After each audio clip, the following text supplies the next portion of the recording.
Morning, everybody. Scott, Cowboy Leather. Hope everybody's having a good week so far. We've made it to hump day. Excuse me. Today we're going to do a little bit of a tool review. I got a couple things that I've gotten, and I had them a little bit of time, and I've used them and come up with a pretty good idea of how I like them. Would they be good for what they're intended for? I've got, I'll tip it down here in a minute. Now, if you hear the sound of a sewing machine running in the background, that is production. Charlie's in the house. Yep, Charlie's in the house today, so we can't cuss, we can't fuss, and we can't have no tomfoolery. So, all right, before I go any further, I just want to make this perfectly clear. The products I'm showing you came from Tandy Leather. I'm not sponsored by them. This is just going to be an honest to goodness consumer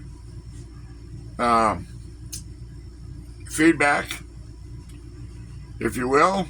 So let me turn you around here a little bit, and we'll show you what we've had.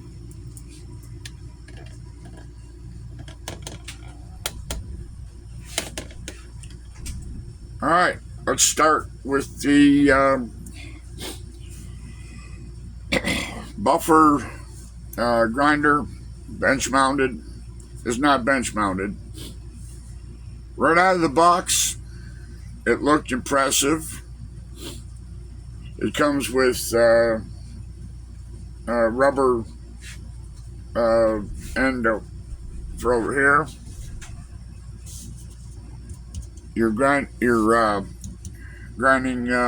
discs fit on there, or not disc, but your grinding belt fits on there. Now, on this end, you've got your varnishing wheel. All right, that is true, honest to goodness. I guess it's Kookaburra or wood or whatever. Now, in the front of here, you've got your selector. You can run that all the way up. Now, you can turn over here on this. There's a switch. You can turn that switch on. It's plugged in. All right. It's off down here. That's 1.5 speed. Doesn't seem to be much difference in speed until you get, up to about, see it right there, top dead center is 5,000 RPM. Half. There doesn't seem to be much speed difference over here until you get to above 5,000 RPM. 5.5. Yeah. Okay. You get up here. That's 4. That's 8,000 RPM. But really, I don't suggest running it that high. Now you can shut it off. You can leave the main switch on. Shut that off. It's got a little red light indicator right here.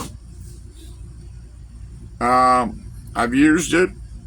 It worked good. The only thing I see wrong, and I've tried different things, is first off, getting ahead of myself.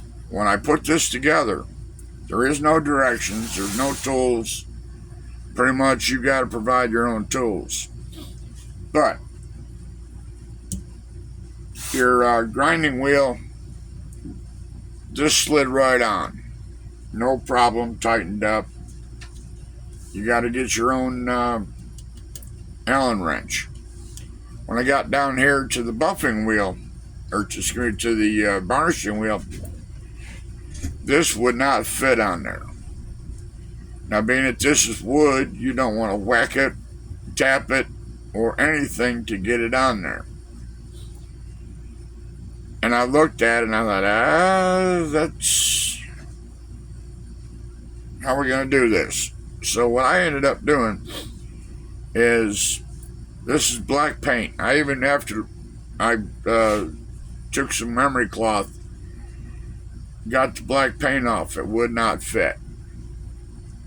So what I had to do is go at it with a flat file.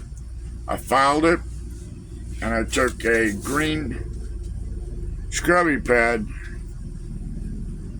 and polished it down, and I had to work at it probably 15-20 minutes to get it so to slip on there. Now it's still a little tight, but I'm not gonna push my luck. So now let me get back here. This works great. You can put you've got your wide, you got 1, 2, 3, 4, you got 5 different varnishing, I'll call it valleys. Come back here to this.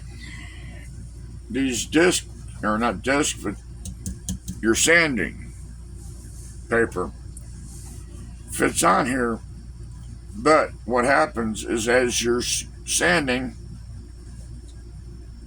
now it don't fit very tight. It moves. So you gotta be careful that this does not work off, because if you're not paying attention, it will slap you. And I would suggest, if you're using this thing, wear safety glasses. Now, some people are going, I don't need safety glasses. If that flies off, it may hit you in the face. Being that these chip,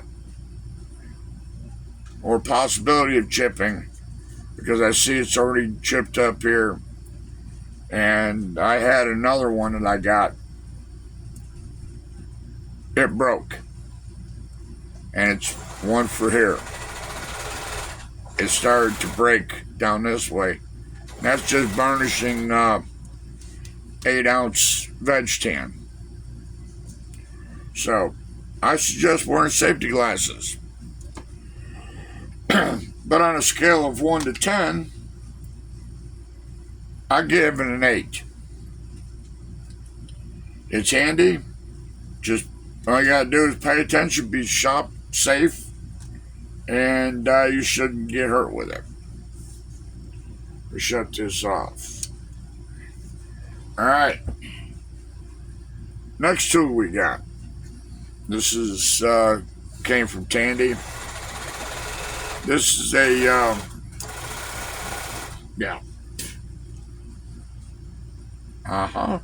It is. It's a spray gun. Airbrush. There we go. Words are hard today. All right. All self-contained. It's got a charging port. You plug it into a computer or whatever, and you can charge it up. And right now, I think this is set on automatic. When you squeeze the trigger, hold it up there. Squeeze the trigger. The lights come on. And to make this work, you wrap your paw around like that, push down, and pull this, push down on that little button, move back. Your paint flow adjustment is back here. Your paint pot is up there. I've played with it a little bit. You can adjust. Maybe you're supposed to, maybe you're not supposed to. But you can adjust this nozzle up here a little bit. But I find that your paint adjustment is back here. In and out. Alright. Here comes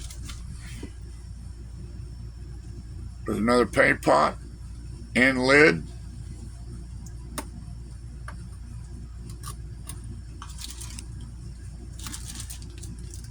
Syringe. Can't really see it. Anyways, there's a syringe in there. And some little water brushes. And itty bitty little wrench to take it apart and clean it. Now, I've fiddled with it. It works pretty good. I have no complaints with it so far. Excuse me. You know, it's not as good as the one that has its own little air compressor.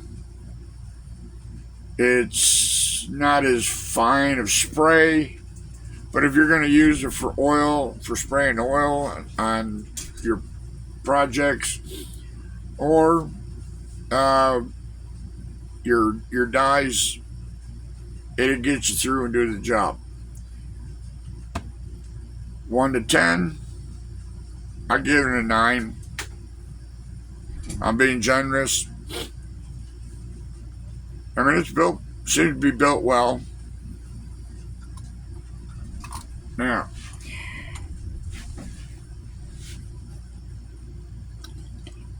let's see, Pro Craft Tool, or Pro Tool, or Craft Tool, whatever. French Skive, Edger, whatever you want to call it.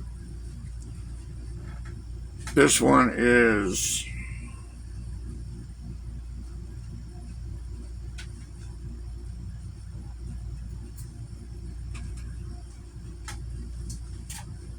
I'll be darned, it's not even marked. So I can't tell you what it is. Let me check what's up.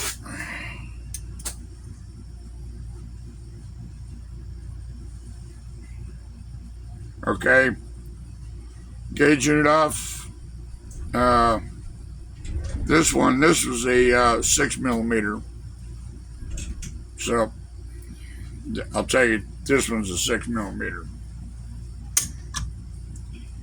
But now, anytime you get a tool, primarily a cutting tool, or used for cutting, or skiving, or whatever, my suggestion is you bring it home and you plan on sitting down for about 15-20 minutes, running it across your strop with some jeweler's rouge. Now, it's pretty simple. In case, I mean, everybody should know how to strop. If you don't, there's videos. But anyways, I think I sat about 15 minutes. You can use real fine emery cloth and put an edge on it. But really, I find that all you need to do is just strop it.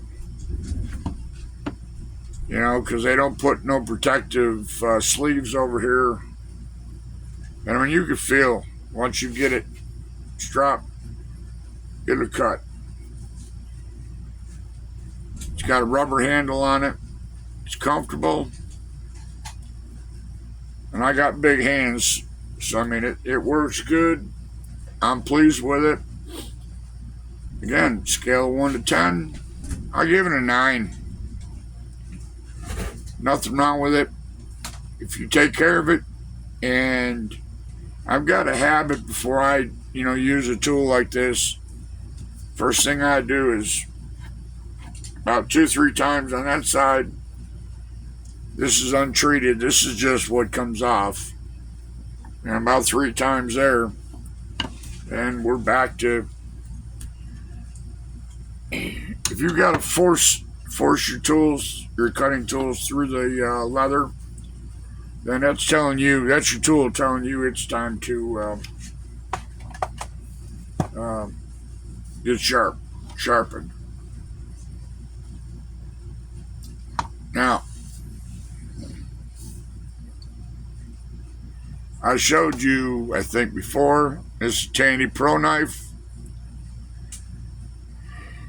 out of the box. It was sharp, but it just wasn't to my liking. So again, about 5-10 minutes on a strop, and it will cut.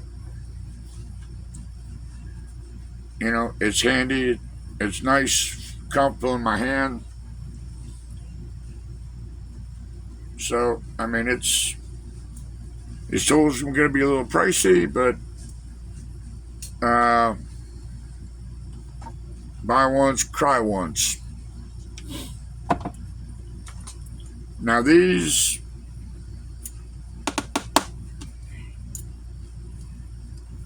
are craft tool. It's a 1-inch. I call them bag punch. They have different names. People call them different. All right. I haven't got one. I got a couple other ones here. But if you look at that edge, it's kind of blunt. It's sharp, or was sharp, but it's kind of blunt. So when you go through a heavier piece of leather, it's not going to cut well. It'll cut if you take your hammer and really, get after it, but it's not. When they put the edges on, they weren't generous with the edge. So what I did with this one is I gave it a little bit more. Instead of making the edge like this, I gave it a little bit more length, and it cuts pretty good now. It's just removable, so you can take the slugs out.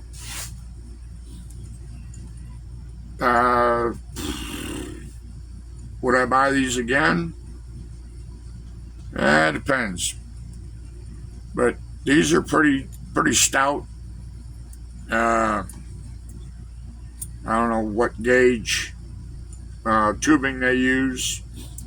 There are some out there that are cheap because they use aluminum or galvanized pipe conduit, wire conduit. But because of the work I had put into it to get it to cut, I give it a 7. But that's just my honest opinion on the quality of tools. Now, the other companies, I would say, as far as Sharpness and other things, I don't care who you go to. If you go to Tandy, if you go to Weaver, if you go to Buckle Guy, all their tools, you're going to have to bring them home and give them a little bit of TLC. But, whether even the high-end stuff, you still got to take and put an edge on it. So really, to be honest with you, people say, well, if you buy high-end, you wouldn't have that problem. Well, maybe their idea of sharp is different than your idea of sharp. When I when somebody says it's razor sharp,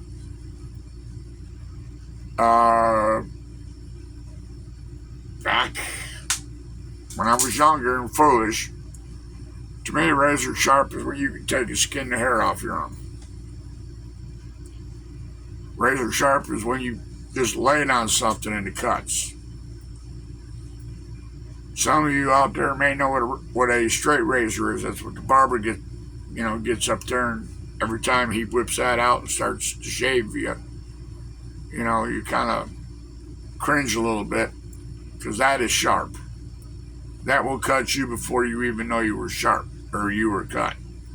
So that's razor sharp to me. Most of the tools, when I call it steak knife sharp.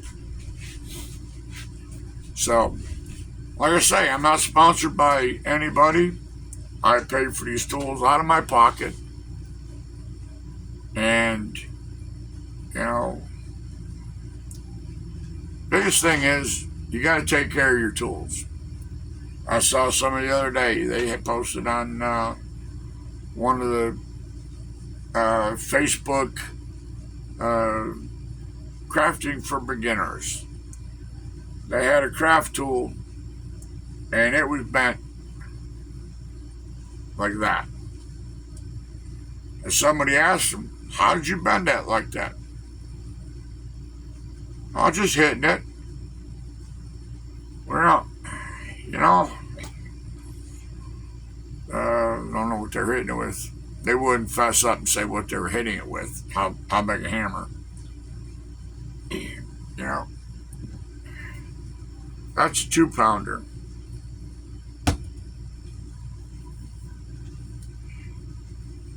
That's a half-pounder. That's what I use for tooling and stamping. That's what I use for setting rivets. And I got some more polymer that I use. But, if you take care of your tools, they'll take care of you. And I've said it before, and I've heard other people on here say the same thing. If you take care of your tools, you can take a cheap tool and make it last for years. Just, you have to take care of them. So, all right. Enough for the rant. I just want to get in here and just give my honest opinion on these tools. I would suggest, if you got the money or you can find one, I'd invest in one of these because it's very handy.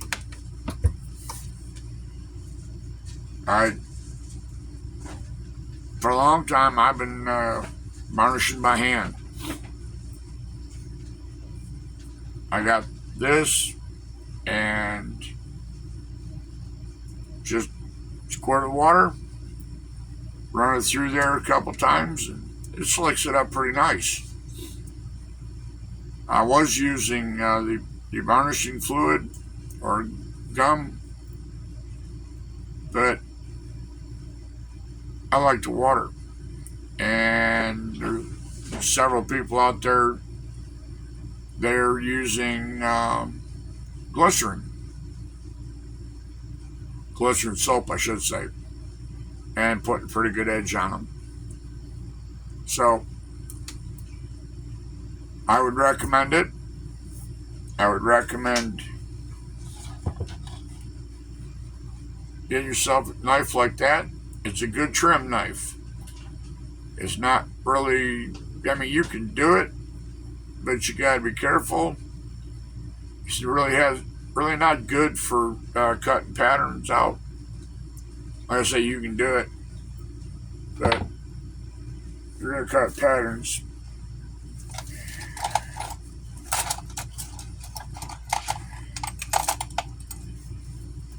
go to Harbor Freight and get yourself a bunch of these.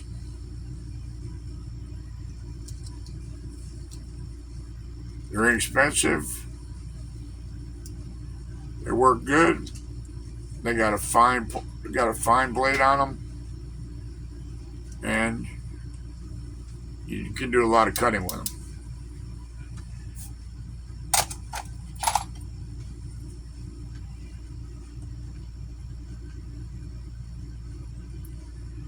And there's another craft tool. Now,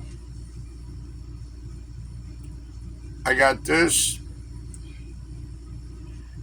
I'm kind of sort of, I feel like wasting my money. But I got it, so I'm going to use it. You can go to Hobby Lobby, or I think you get them at Hobby Lobby, get them at Harbor Freight, get the blades, or learn how to strop them, you know. All I do is I just take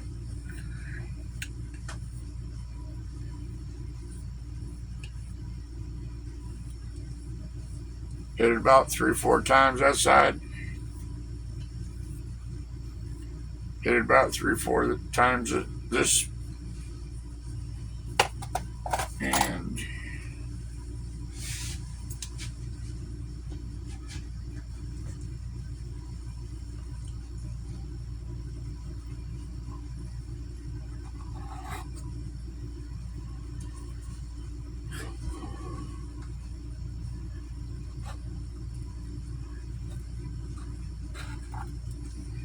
so it's sharp.